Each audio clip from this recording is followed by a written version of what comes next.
Hey everyone, Dante here. Hope you're having a great day.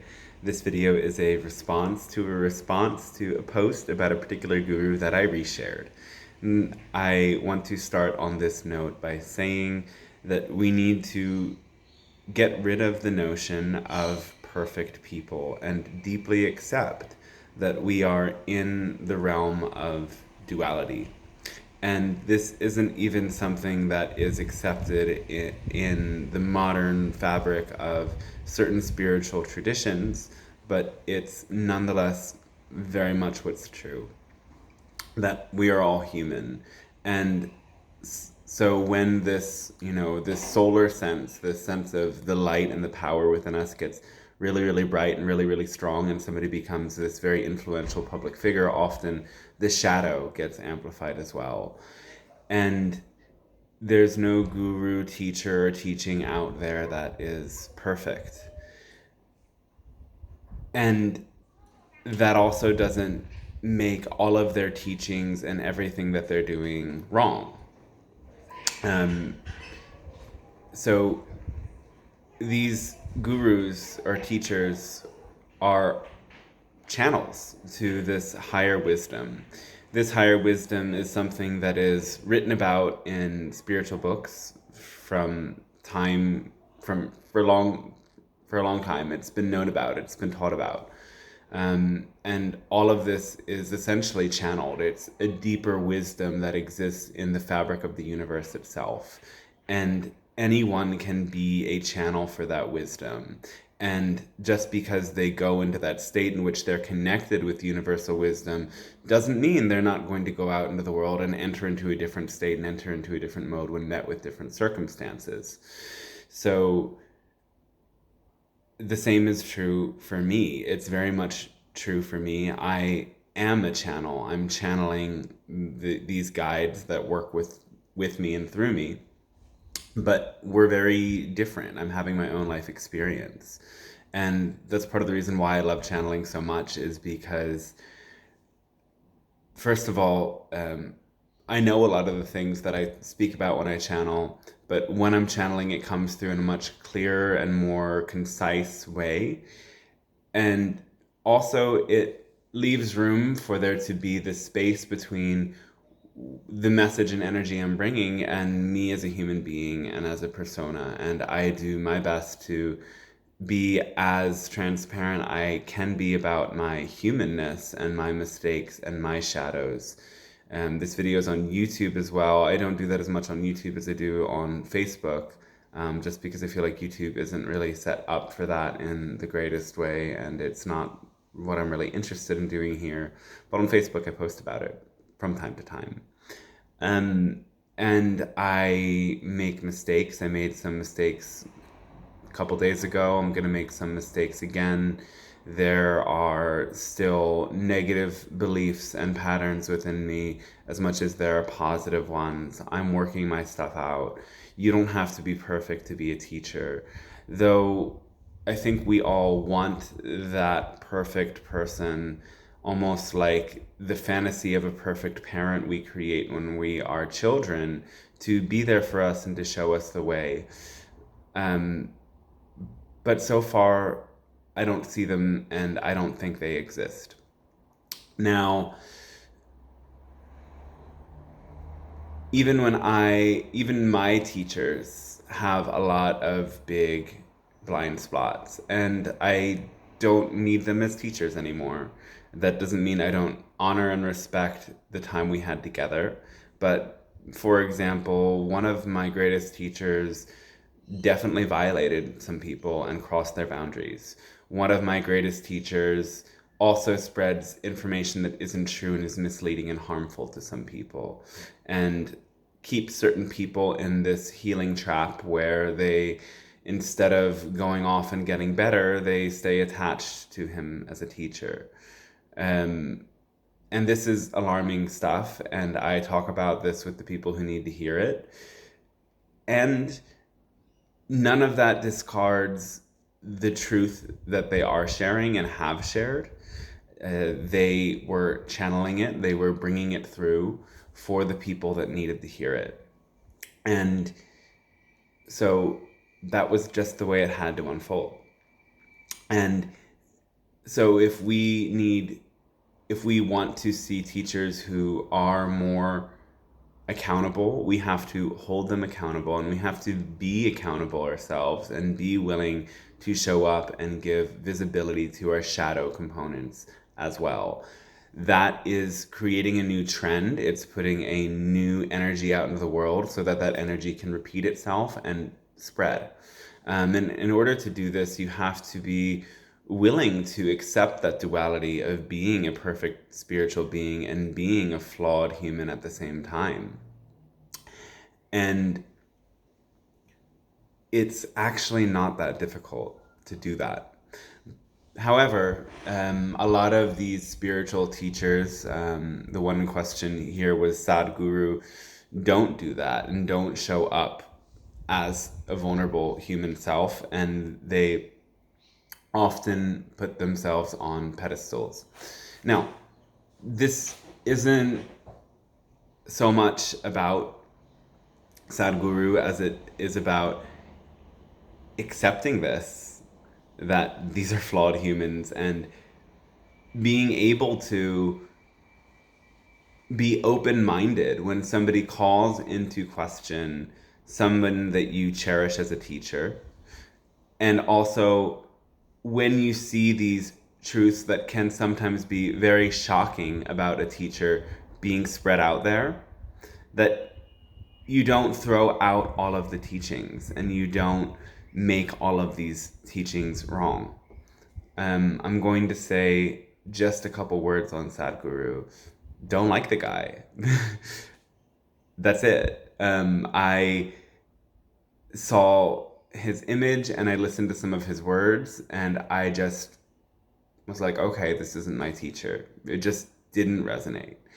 And when I was in India, I talked to different Indian people who did say negative things about him and said that he was a sort of Hollywood teacher that was just for these more upper class people, and that in creating his center, he disrupted the natural habitat of many elephants.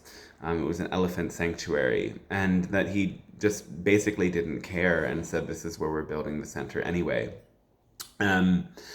So this is all that I've heard about him. It was my feeling that this person is not right for me and this person might be kind of off. And then what other people who I pretty much resonated with in all areas of conversation had to say. And then I saw somebody sharing some extra details and I was like, oh, cool, that's validating this intuitive feeling I have about this person. And what I didn't write with that post is that, well, maybe this person has some great teachings, and I want you to see the way that I conceptualize things. Just because somebody does horrible things, it doesn't mean that they don't have a very intelligent mind or they don't have a deep spiritual connection. And some people are going to be like shocked when they hear this, and trying to wrap their minds around this is going to be something devastating or impossible. But I really mean it when I say it, that you can be both brilliant and amazing and horrible and toxic at the same time. And when you can really go deep into the acceptance of this, you will really deeply accept the duality of our human experience. And that will actually be the thing that helps you to lift yourself up out of being limited by the physical duality more than anything else. We can't go beyond something until we accept it. And by and large, people have not accepted that so many of these spiritual teachers are really flawed human beings. And there's the other camp of people that see them as these very flawed human beings and therefore can't accept anything they're saying to be true. I had a hard time coming back to new teachings when I discovered this myself and kind of realized that most of these people out there don't have all of the pieces put together, and I'm going to wait till I find somebody who has it all together.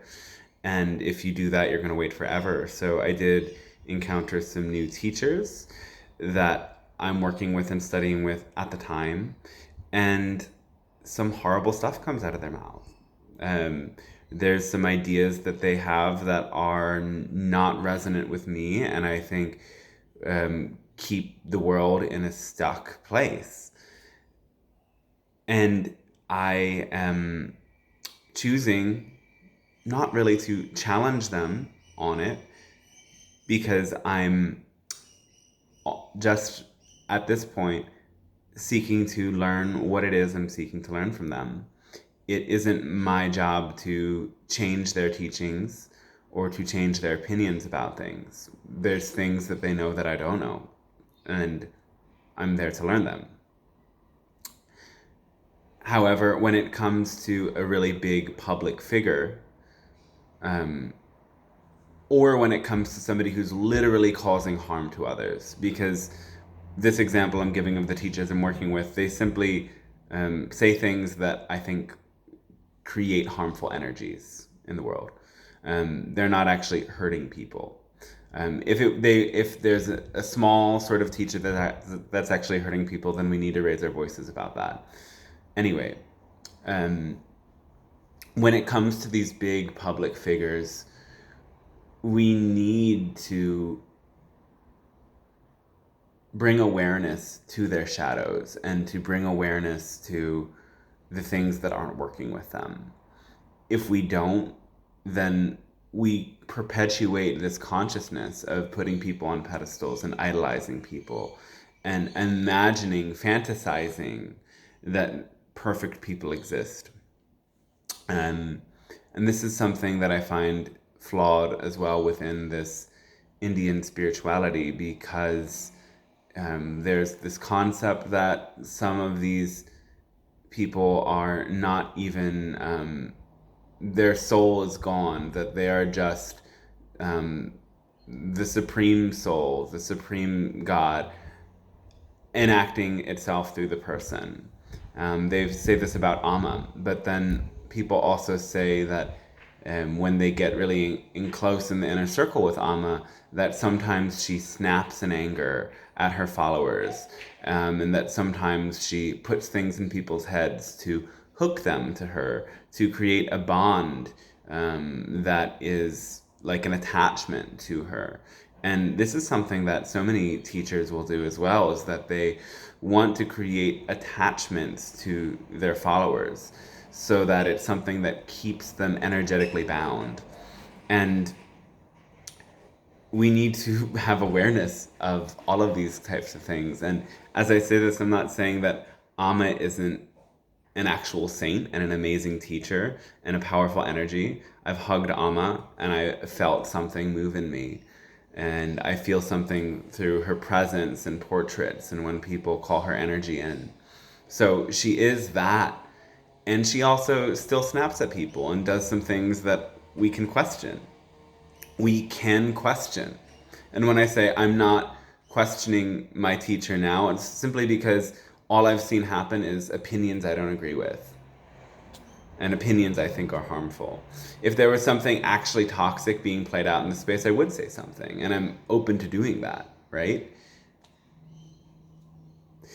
But anyway, can we really open ourselves to this understanding that people can be clear channels for wisdom, but they can also be toxic humans?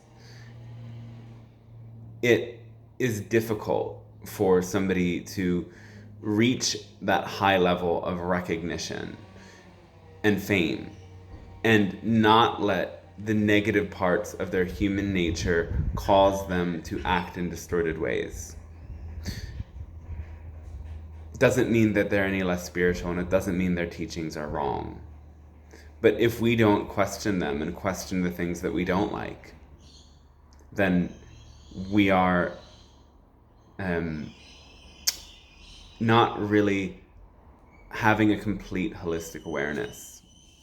I really challenge anyone who thinks that there are perfect teachers and perfect beings out there to open your mind to how much you judge yourself, and how much you criticize aspects of yourself that are spiritual or aren't spiritual. Because I think this comes into play a lot when we have this sort of deep sense that there is a state of perfection, and there's also a notion that I'm not there yet and I should be there. What if there isn't a state of perfection? What if we can keep getting better and better, but we're always going to have a shadow? And what if shadow exists within everybody, and therefore we don't look for a lack of shadow, we look for the authenticity of teachings. Maybe Sadhguru's teachings are brilliant. They could be. I'm not interested, so I'm not going to find out. And also, I'm making this video because I got so many responses. Am I interested in responding to all of them? I don't have the time. Part of me following my highest excitement as it comes to social media is getting more and more comfortable recognizing that I just don't have the time to respond individually to every little thing that comes in. But this is my overall response, and I think this is what people need to hear. That it can be this and it can be that. And the criticism is necessary as much as the admiration and the resonance and the integration of powerful teachings is necessary. We can be open-minded and critical at the same time. We can be open-hearted and critical at the same time. And we can recognize that no amount of spiritual work erases the human. And I think anyone who claims that is claiming something very distorted. So that is the little message. And let me know what you think. And I'll maybe get back to you and maybe I won't. It depends if it's exciting for me. Okay, have a great day, everyone.